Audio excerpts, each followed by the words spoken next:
आने वाले लोकसभा चुनाव के लिए आज सभा बुलाई है।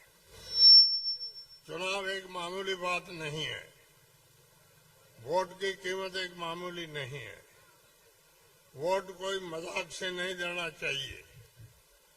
वोट किसी की थोड़ी बहुत नाराजगी अदावती से नहीं देना चाहिए।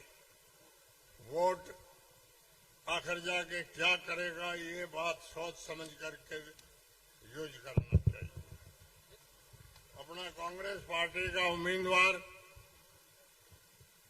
सभी उम्मीदवारों से अच्छा उम्मीदवार है। एक शरीफ आदमी है, सीधा आदमी है, और 2 बार चुनाव में उन्होंने चोट खा करके, आप लोगों की जानकारी भी इसको सब मालूम है। इसलिए मेरा निवेदन है कि इंडियन नेशनल कांग्रेस पार्टी मामूली पार्टी नहीं है। आज ये लोग बता रहे हैं इस कांग्रेस पार्टी ने किया क्या है। ये कांग्रेस पार्टी नहीं आई होती तो ये आपको वोट देने का आज अधिकार भी नहीं होता।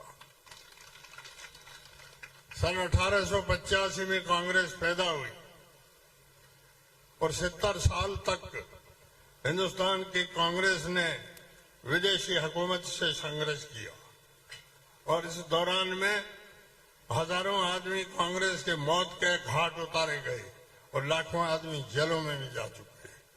तब जाके 1947 के दिन ये देश आजाद हुआ।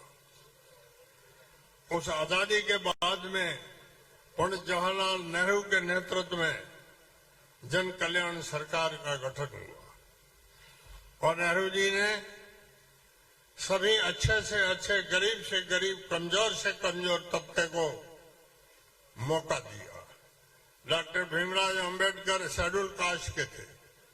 भारत के संविधान की व्यवस्था किस प्रकार की जाए, और शेड्यूल कास्ट के आदमी को पंडित जवाहरलाल नेहरू ने आगे किया, और उसका जो प्रस्ताव आया वो भारत की पार्लियामेंट से उन्होंने पास कराया।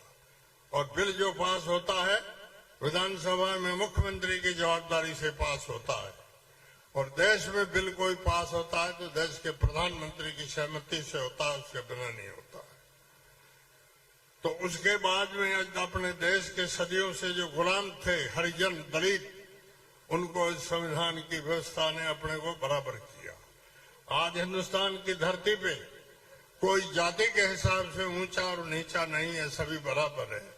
हाँ, कोई योग्यता से कोई ऊपर है तो वो होना भी चाहिए। योग्यता आदमी अपनी मेहनत से हासिल करता है, किसी की मेहरबानी से नहीं होती है।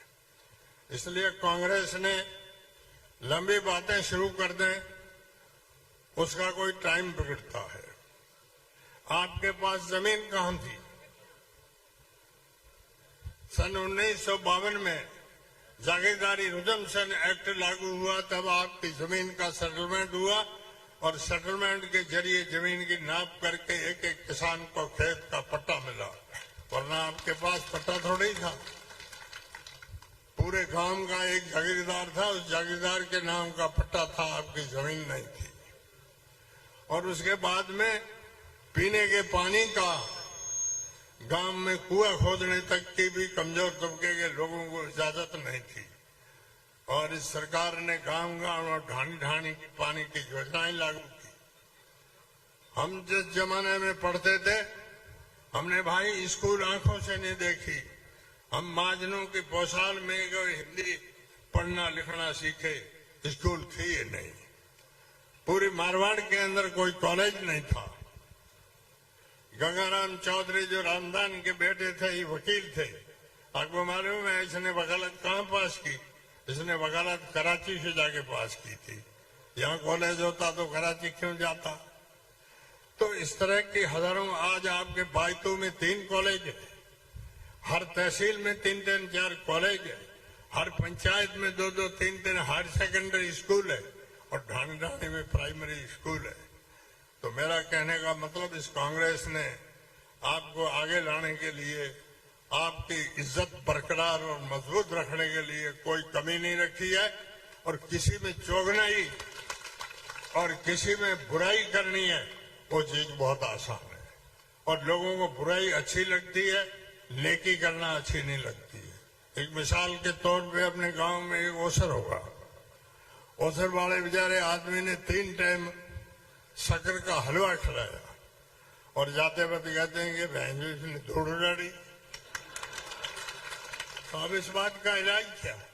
उनको पूछो कि 3 टाइम हलवा तुम्हारे घर में एक कढ़ाई में पचाए खाओ तो पता पड़ा कितना पैसा खर्च होता है, पर उसकी तारीफ नहीं होती है, धूड़ उड़ाने की बात जरूर चलती है। और हमने काम भी देखा है, आजकल जमाने में आप भी मस्त हो गए हो, काम को वोट आप नहीं देते हो, आप वोट अपनी मर्जी से देते हो, जो जचती है उधर देते हो।